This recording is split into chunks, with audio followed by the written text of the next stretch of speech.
దేవుడై ఉన్నాడని బైబిల్ గ్రంథంలో మనము చూస్తూ ఉన్నాం. 5వ విషయాన్ని మనం చూద్దాం. 6వ అధ్యాయము 10వ వచనాన్ని చూడండి. దుఃఖముతో ఉన్నవారమైనను ఎల్లప్పుడూ సంతోషించువారము. చెప్దాం ఈ మాట. దుఃఖముతో ఉన్నవారమైనను ఎల్లప్పుడూ సంతోషించు. నేను చెప్పాక చెప్పండి. దుఃఖముతో ఉన్నవారమైనను ఎల్లప్పుడూ సంతోషించువారము. మరి గుండె నిండా బాధ ఉంది, కానీ ఆ బాధలో వాళ్ళ సంతోషం ఉంది. రిచర్డ్ వంబ్రాండ్ గారితో నేను కొన్ని రోజులు తిరిగాను. ఆయన రష్యా జైల్లో, ప్రేమాని బిడ్డలారా, రొమేనియా జైళ్లలో 14 ఏండ్లు ఆయన ఉన్నాడు. ఆయన శరీరంలో ఆయన ఇంతెత్తు మనిషి, యూదుడు, తెల్లని వర్చస్సు కలిగినటువంటి వాడు.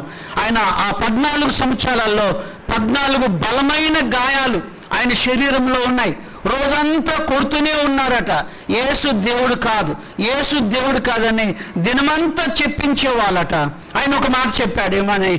నారాయణగూడ బ్యాప్టిస్ట్ చర్చ్కి వచ్చినప్పుడు ఏమన్నారంటే, నేను 14 సంవత్సరాలు జైల్లో ఉన్నాను, 14 గాయాలు నా శరీరంలో ఉన్నాయి, కానీ రాహేలు నిమిత్తమని యాకోబు 14 ఏండ్లు ఎలాగైతే కొలువు చేశాడో అలాగే నేను నా ప్రభు కోసమని నేను 14 సంవత్సరాలు జైల్లో ఉన్నాను, చనిపోతానేమో అని చాలామంది అనుకున్నారు.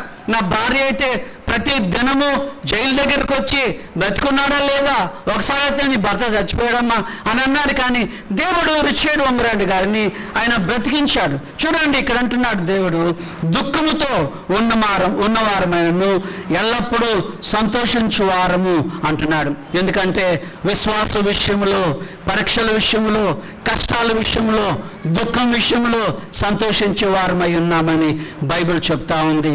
చూడండి, యెషయా గ్రంథము 61వ అధ్యాయము, యెషయా గ్రంథము 61వ అధ్యాయము 3వ వచనాన్ని చూడండి. సియోనులో దుఃఖించు వారికి ఉల్లాస వస్త్రములు ధరింపజేయుటకును బూడిదకు ప్రతిగా పూదండను, దుఃఖమునకు ప్రతిగా ఆనంద తైలమును ఆయన అనుగ్రహించిన దేవుడై ఉన్నాడు. దుఃఖానికి ప్రతిగా ఆనంద తైలం ఇస్తానంటున్నాడు.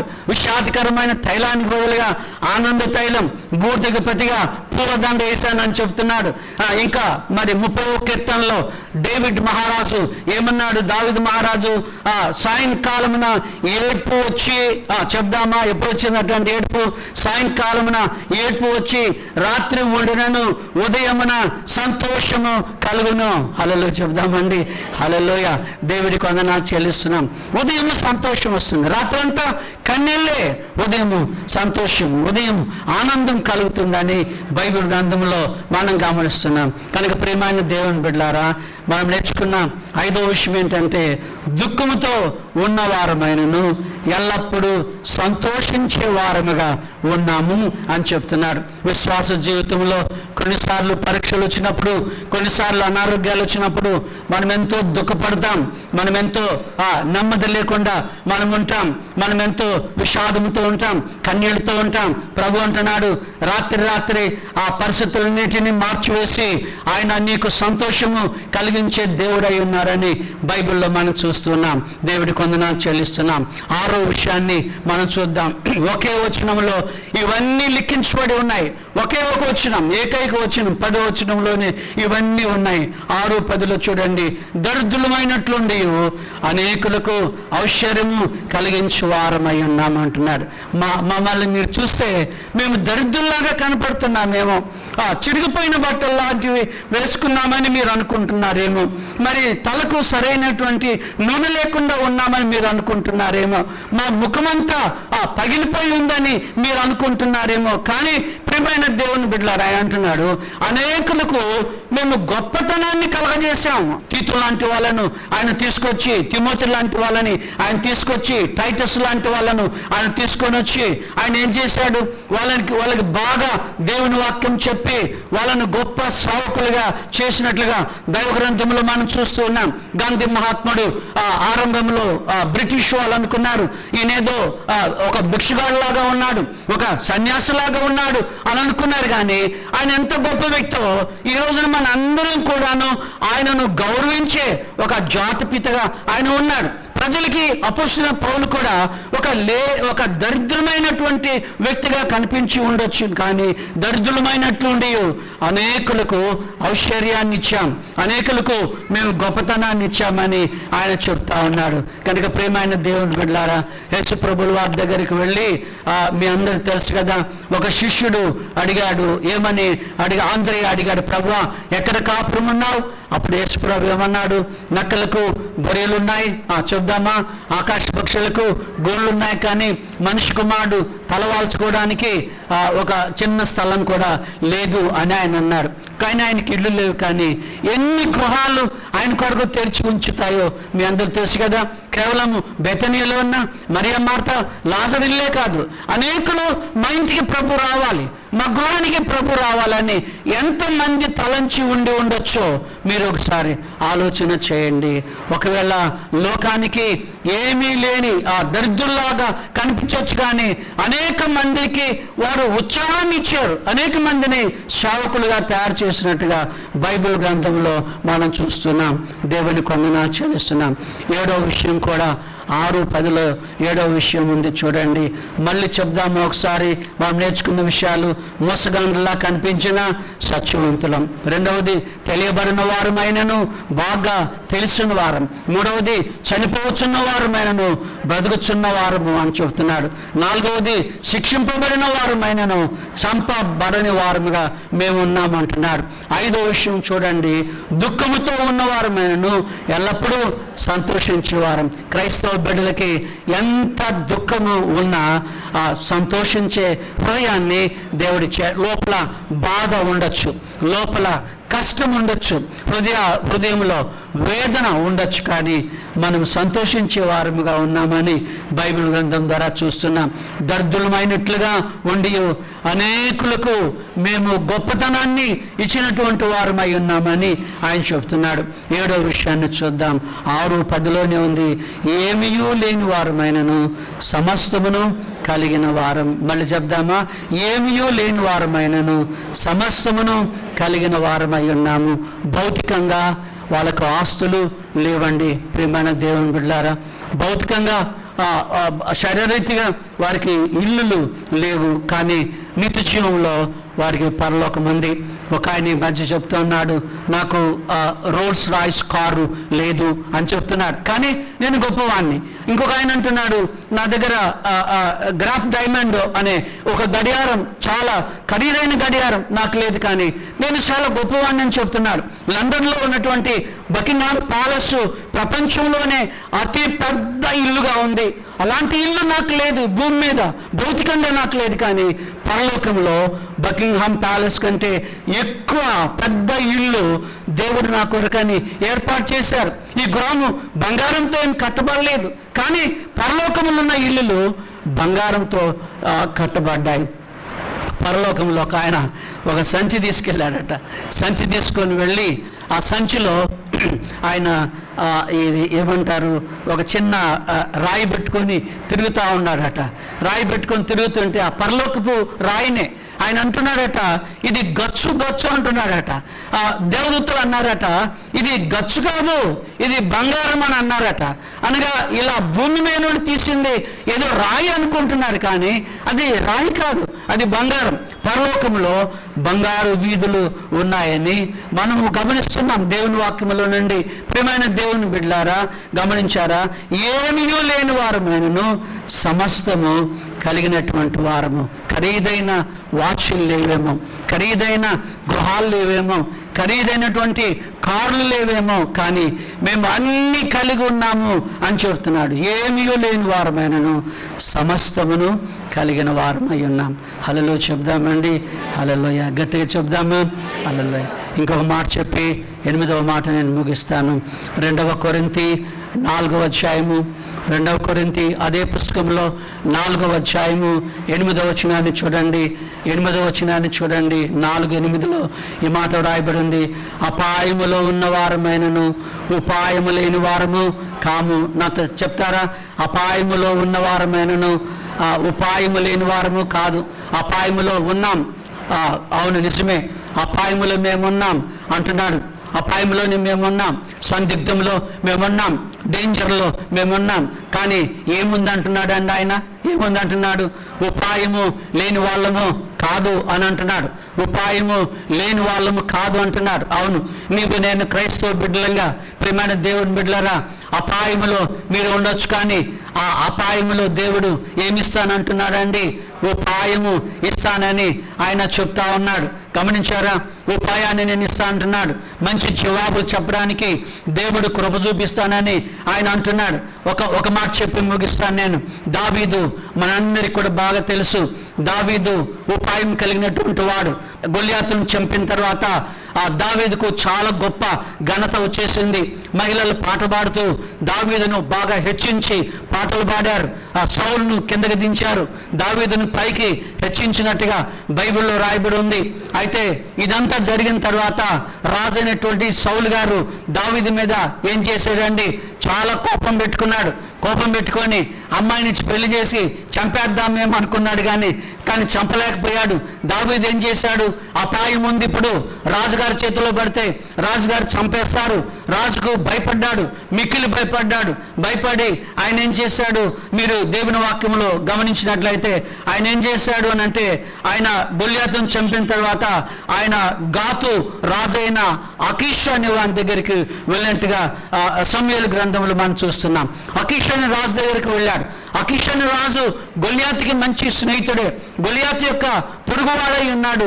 కానీ మరి అకీషు రాజు చంపుతాడేమో, నేను అనవసరంగా ఇదిగో ఈ గాతు పట్టణానికి వచ్చాను, ఈ గాతు రాజు దగ్గరికి నేను వచ్చానని దావీదు ఏం చేశాడు? అపాయంలో ఉన్నాడు, కానీ ఆయన ఎంగిలంతా ఆ గడ్డం మీద కార్చుకుంటా ఉన్నాడు. మరి ఎలాగనే పిచ్చి గీతలు డోర్ల మీద రాస్తా ఉన్నాడు. పిచ్చి గీతలు ఆయన గోడల మీద రాయడం ప్రారంభించారు. సైనికులు ఆ అకీషు రాజు దగ్గరికి దావీదుని తీసుకెళ్లారు. దావీదుని తీసుకెళ్తే దావీదు పిచ్చి పిచ్చిగా నటిస్తూ ఉన్నాడు. వాస్తవం కాదది, పిచ్చి పిచ్చిగా నటిస్తున్నాడు. అప్పుడు రాజు ఏమన్నాడంటే, ఈ పిచ్చోడితో నాకేం పనిరా బాబు, వీడి గడ్డం మీద ఎంగిలేసుకుంటున్నాడు. మరి ఇలాంటి పిచ్చోళ్ళు నా నగరంలోకి రాతగునా, కనుక వెర్రి వాళ్ళతో నాకేం పని, ఎందుకు తీసుకొచ్చారు నా సమ్ముఖానికి, వెళ్ళిపోమంటే అక్కడి నుంచి ఆయన వెళ్ళిపోయి అదుల్లాము గుహలో చేరాడు. ఎందుకు ఈ మాట చెప్తున్నానంటే, అపాయములో ఉన్నాడు, కానీ ఆయనకేముందండి? ఉపాయము ఉంది. ఉపాయం ఒకటి ఉంది. కనుక ప్రియమైన దేవుని బిడ్డలారా, ఆ ఉపాయము ద్వారా ఆయన రక్షింపబడ్డాడు. ఆ ఉపాయము ద్వారా ఆయన రాజు చేతిలో నుండి తప్పించబడ్డాడు. లేకపోతే మా గొల్యాతును చంపావురా దావీదు నువ్వని దావీదును సంహరించి ఉండొచ్చు. ఒక మాట చెప్తాను నేను. హిట్లర్ కాలంలో మీ అందరికి తెలుసు కదా, హిట్లర్కి యూదులంటే భయంకరమైనటువంటి కోపం. ఎందుకంటే హిట్లర్ చిన్నప్పుడు చదువుకునేటప్పుడు టీచర్లు, యూదా టీచర్లు ఆయనను ప్రోత్సహించలేదని ఒక విద్యార్థిగా ఉండి టీచర్ల మీద, యూదా టీచర్ల మీద కోపం పెట్టుకున్నాడు. ఇంకా రాను సెలక్షన్స్లో ఎక్కడైనా ఈ యూదా వాళ్ళు ఉంటే ఆయనను పైకి రానివ్వలేదని గొంతు వరకు యూదుల మీద ఆయన కోపం పెట్టుకున్నాడు. సరే, ఆయన ఒక నాయకుడయ్యాడు. అంతవరకు బాగానే ఉంది. నాయకుడైన తర్వాత ఏం చేశాడు? మరి జర్మనీ దేశాన్ని స్వాధీనం చేసుకున్నాడు. జర్మనీ దేశంలో ఉన్న యూదులను మీరు ఎక్కడ పడితే అక్కడ చంపేయండి అని అన్నారు. వాళ్ళ ఆస్తులు తీసేసుకోండి, వాళ్ళ బంగారం తీసేసుకోండి, వాళ్ళు సరిగా చదువుకోనియద్దు, మరి వాళ్ళకి లైసెన్స్ ఉండాలి, బయట తిరగాలంటే లైసెన్స్ ఉండాలి. ఆయన ఆరాధన చేసుకోమని ఒక శనివారం ఇలాంటి ఛాంబర్స్లోకి పంపించి గ్యాస్ వదిలేడు. అనగా ఆ గ్యాస్ వదిలేందువలన లోపల ఉన్న వాళ్ళందరూ కూడా యూదులు ఊపిరి ఆడక చచ్చిపోయారు. చాలామంది, 6 లక్షల మందిని అలాగనే ఆయన చంపాడని చరిత్ర చెప్తా ఉంది. ఎంతమందినండి? మళ్ళీ చెప్దాం, ఎంతమంది? 6 లక్షల మంది. ఎవరికైనా ఈ బంగారు పన్నుంటే అది లాగేసుకున్నాడు, ఎవరికైనా బంగారు ఉంగరం ఉంటే అది లాగేసుకున్నాడు. నేను చూశాను ప్రియమైన బిడ్డలారా, ఆ ఛాంబర్లో చనిపోయిన చాలామంది యూదుల బూట్లు బయట ఉన్నాయి. మనం ఎట్లయితే ఆ స్టాండ్ పైన పెట్టామో అలాంటి బూట్లు ఇంత పెద్ద ఒక తొట్టిలో ఆ పాత బూట్లన్నీ ఉన్నాయి ఈ రోజు కూడాను. ఎంత ఘోరం చేశాడు కదా. అయితే యూదులు ఎవరైనా బయట తిరగాలంటే ఈయన చట్ట ప్రకారం వాళ్ళ దగ్గర లైసెన్స్ ఉండాలి. లైసెన్స్ ఉంటే వాళ్ళు మెల్లగా ప్రయాణం చేయొచ్చు. లైసెన్స్ లేదనుకోండి వాళ్ళని వెంటనే అరెస్టు చేస్తూ ఉండేవాళ్ళు. కాబట్టి ఇద్దరు యవనస్తులు, యూదా యవనస్తులు వెళ్తున్నారు, వెనక పోలీసులు వస్తున్నారు. ఆ ఇద్దరు యూదా యవనస్తుల దగ్గర ఒకరి దగ్గర లైసెన్స్ ఉంది, ఒకరి దగ్గర లైసెన్స్ లేదు. వాళ్ళు మాట్లాడుకుంటున్నారు, వెనక పోలీసులు వస్తున్నారు. నీ దగ్గర లైసెన్స్ ఉంది, నా దగ్గర లైసెన్స్ లేదు. లైసెన్స్ లేదు కాబట్టి నిన్ను వాళ్ళు అరెస్ట్ చేస్తారు. ఏం చేద్దాం? ఒక ఉపాయం వాళ్ళకు దొరికింది. ఒకడు ఒక గల్లీలోకి వెళ్ళిపోయాడు, ఇంకొకటి ఇంకొక గల్లీలోకి వెళ్ళిపోయాడు పరిగెత్తుకుంటా. ఒక ఆయనేమో మామూలుగా నడుస్తున్నాడు, ఇంకొక ఆయనేమో పరిగెత్తుకుంటూ వెళ్తున్నారు. పరిగెత్తుకుంటూ వెళ్ళేవాని వెనుక ఇద్దరు పోలీసులు ఆయనను వెంబడించి లైసెన్స్ ఉందా నీ దగ్గర? అవునండి ఉంది అని లైసెన్స్ చూపెట్టాడు. మరి లైసెన్స్ ఉంది కదా, ఎందుకు పరిగెడుతున్నావు అని అంటే, డాక్టర్ గారు నన్ను కొంచెం వాకింగ్ చేయమన్నారు, అందుకని స్పీడ్గా నేను వెళ్తున్నాను. లైసెన్స్. ఆ లైసెన్స్ లేనివాడు వేరే స్థలానికి వెళ్ళిపోయి ఎక్కడో దాచుకున్నాడు, పోలీసు వాళ్ళకి కనపడలేదు. చూడండి ఎంత ఉపాయంతో వాళ్ళు ప్రవర్తించాడు. ఈ లైసెన్స్ ఉన్నవాడేమో పరిగెత్తుకుంటూ పోలీసులు వాడిని వెంబడించేట్టుగా చేసుకున్నాడు. లైసెన్స్ లేనటువంటి వాడేమో వేరే స్థలానికి వెళ్ళి పోలీసులు వాడిని వెంబడించలేదు కదా, వీడు పరిగెత్తుకుంటూ వెళ్ళాడు కాబట్టి వీడు దొంగోడు అని అనుకున్నాడు. చూడండి బైబిల్ ఏం చెప్తుందంటే, అపాయములో ఉన్నవారమైనను ఏమీ లేకుండా లేమంటున్నారు, ఉపాయము లేకుండా మేము లేము. దేవుడు మనందరికీ కూడా మనం అపాయాల్లో ఉన్నప్పుడు ఉపాయము కల్పించే గొప్ప దేవుడై ఉన్నాడు. దావీదుకి ఉపాయము కలిగించాడు. దేవుడికి వందనాలు చెల్లిస్తున్నాం. యేసు ప్రభుల వారు కూడా చంపడానికి వచ్చినప్పుడు చాలాసార్లు పారిపోయాడు. అది ఏదో ఒక నెపంలాగా చాలామంది వర్ణిస్తారు, కానీ ఎందుకు పారిపోయారు? ఆయన టైం ఇంకా రాలేదు. టైం వచ్చినప్పుడు నేనే యేసును, నన్ను పట్టుకోండి, నన్ను తీసుకెళ్ళండి అని అన్నాడు కదా యేసు ప్రభుల వారు. అవును ప్రియమైన దేవుని బిడ్డలారా, 7 విషయాలు మనం గమనించాం. విరుద్ధమైనవే కానీ వాస్తవమైనవి. అనగా నాకు ఏమీ లేదు కానీ నేను అన్నీ కలిగి ఉన్నాను అని అంటున్నాడు. నేను కలిగి ఉన్నవన్నీ పరలోకంలో దేవుడు నాకు ఇచ్చాడు అని అంటున్నాడు. మీ అందరికీ మేము మోసగాండ్లాగా మేము కనిపిస్తున్నామేమో, కానీ మా అంత సత్యవంతులు ఈ లోకంలో లేరు అని అంటున్నారు. మేము ఎవరికి తెలియదు అని అనుకుంటున్నారు మీరు, కానీ మేమంతా తెలిసిన వారమై ఉన్నాం. మేము చనిపోయే వాళ్ళంగా ఉన్నామని మీరు అనుకుంటున్నారేమో, కానీ మేము ప్రభుని బట్టి బ్రతికించబడ్డాం. అనేక సార్లు మాకు శిక్ష వచ్చింది, కానీ మేము చంపబడలేదు, మేము మరణానికి అప్పగించబడలేదు. మేము దుఃఖంలో ఉన్నాం, కానీ మన ప్రియ ప్రభు మాకు లోపల ఆనందాన్ని ఇచ్చాడు. ప్రభు కొరకు మేము శ్రమ పడుతున్నాం, ప్రభు కొరకు మేము కష్టపడుతున్నామని ఆయన మాకు సంతోషాన్ని ఇచ్చాడు. మీ అందరికీ మేము వస్త్రహీనుల్లాగా, బట్టలు లేని వాళ్ళలాగా కనపడుతున్నామేమో, కానీ మేము గొప్ప ఐశ్వర్యవంతులం. అనేక మందిని మేము మంచి భవిష్యత్తుని వారికి ఇచ్చాం, మంచి భవిష్యత్తుని వారికి ఇచ్చి పైకి రావడానికి మేము సహాయం చేశాం, కానీ మాకు ఏమీ లేదు అని మీరు అనుకుంటున్నారు. మీలాంటి వాహనాలు, మీలాంటి భవనాలు, మీలాంటి ధనం, మీలాంటి బ్యాంక్ బ్యాలెన్స్ మాకు లేదని మీరు అనుకుంటున్నారు, కానీ మాకు దేవుడు సమస్తం ఇచ్చాడు అని అంటున్నాడు. అపాయములో మేము ఉన్నాం, కానీ తప్పించుకోవడానికి ఉపాయాన్ని మన ప్రియ ప్రభు కలిగించారు అంటున్నారు. కాబట్టి ప్రియమైన దేవుని బిడ్డలారా, ఈ విషయాలన్నీ మనం విన్నాము. మనం చనిపోయినట్టుగా ఉన్నాం, కానీ మనం బ్రతికే ఉన్నాం. హల్లెలూయా చెప్దామా? హల్లెలూయా. నేను హాస్పిటల్లో ఉన్నప్పుడు పైన 3rd ఫ్లోర్లో అనుకుంటాను నాకు ఆపరేషన్ జరుగుతూ ఉంది. కింద కొంతమంది ఉన్నారు నాకు తెలిసిన వాళ్ళు అనుకుంటున్నారట ఏమనంటే, సామెల్ బాబు ఈ ఆపరేషన్తో కథం అట్లా అన్నారట. నాకు చూసారా, సామెల్ బాబు ఈ ఆపరేషన్తో కథం. ఒక ఆయన ఇట్లా అన్నారు, నాకు చూసారా అంటే వెళ్ళిపోయాడు పరలోక. నేటికి 13 సంవత్సరాలు అయింది. ఇట్లా అన్నాడా దేవుడు? ఇట్లా అన్నాడా? అవును, దేవుడు కాపాడే దేవుడు, మనల్ని అపాయాల్లో కాపాడే దేవుడు, మరణాల నుండి తప్పించేటటువంటి దేవుడు. దేవునికి ఎంతో వందనాలు చెల్లిస్తున్నాం. నేను ఎంతో మందిని చూశాను ప్రియమైన బిడ్డలారా, హాస్పిటల్లోనికి వెళ్ళి మరణాపాయంలో ఉన్న వాళ్ళు తిరిగి లోపలికి రావడం. మరి నేను ఒకసారి అయితే మా ఫ్రెండ్ ఒక ఆయన హాస్పిటల్లో ఉన్నాడు, ఆయన గురించి రోజు పోస్ట్ వస్తూ ఉంది. అమెరికాలో ఉన్నప్పుడు నేను ఆయన కలిసి తిరిగా. నేనేం చేశానంటే నేను దిగిన ఫోటో రెడీగా పెట్టుకున్నాను ఫోన్లో. ఆయన గుప్పుకోమంటానే వాట్సాప్లో పెట్టుకుందామని, కానీ ఆయన బతికి బయటపడ్డాడు. హలో చెబుదామా? నేనేమనుకున్నాను, అయిపోయాడు మా ఫ్రెండ్ అనుకున్నాను. మేమిద్దరం దిగిన ఫోటో గోల్డెన్ బ్రిడ్జ్ అని ఉంది కాలిఫోర్నియాలో, అక్కడ మేమిద్దరం ఫోటో దిగాం. అది రెడీగా పెట్టుకున్నాను. మా ఫ్రెండ్ చనిపోయే స్థితిలో ఉన్నాడు. డాక్టర్లు హోప్స్ లేవని చెప్తున్నారని అలా పెట్టుకున్నాను. కానీ దేవా నన్ను క్షమించు, మా ఫ్రెండ్ చనిపోతాడు అని అనుకున్నాను. ఆయన చచ్చిపోతే నాకు లాభం లేదు, కానీ నా స్నేహితుడు కదా అని నేను అనుకున్నాను. కానీ బ్రతికి బయటపడ్డాడు. ఈరోజు మళ్ళీ తిరిగి దేవుని వాక్యం చెప్తా ఉన్నాడు. ఆయా దేశాలకు వెళ్ళిపోతున్నారు. హైదరాబాదులో వాక్యం చెబుతున్నాడు. ఆయా ప్రాంతాలలో ప్రభు వాక్యం చెప్తా ఉన్నారు. దేవుడికి వందనాలు చెల్లిస్తున్నాం. దేవుడు చూడండి ఎంత ప్రేమ కలిగిన వాడు, బ్రతికించే దేవుడై ఉన్నాడు. చెప్దామండి, ఎవరండి? బ్రతికించే దేవుడు. 118వ కీర్తనలో రాసింది, నేను చావను, దేవుడు నన్ను మరణమునకు అప్పగించలేదు, ఆయన నన్ను శిక్షించాడు కానీ మరణానికి ఆయన నన్ను అప్పగించలేదని, యెహోవా క్రియలు చెప్పడానికి నేను బ్రతుకున్నానని దావీదు మహారాజు 118వ కీర్తనలో తెలియపరిచారు. దేవునికి వందనాలు చెల్లిస్తున్నాం.